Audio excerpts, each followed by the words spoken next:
The prince who never became king. Once upon a time, in the ancient kingdom of Eldoria, a prophecy foretold the rise of a great king, a ruler who would bring an age of prosperity and peace. The people believed this child to be Prince Alric, the firstborn son of King Roderick.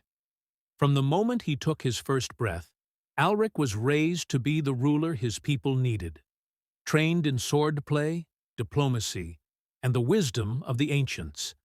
But fate is a cruel artist, painting destinies with strokes of unpredictability. As Alric grew, his younger brother, Prince Edwin, also flourished. Unlike Alric, Edwin was not weighed down by the burden of expectation.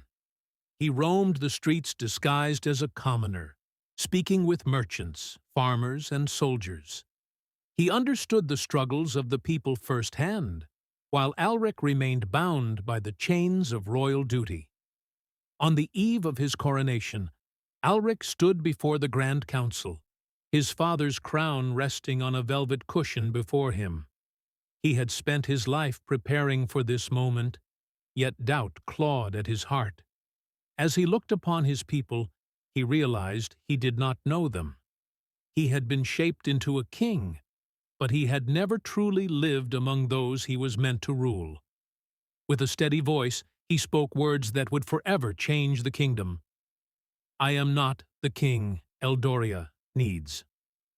Gasps echoed through the grand hall, but Alric remained steadfast. He turned to Edwin and knelt. "Brother, you have walked among them, heard their cries, and shared their joys. You know them as I never could.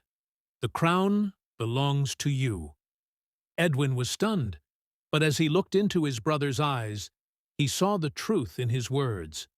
With a heavy heart, King Roderick, though reluctant, saw wisdom in Alric's choice. The crown passed to Edwin, and a new era began.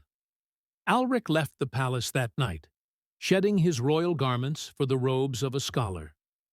He traveled across the land, learning, teaching, and finding the life that had always been out of reach.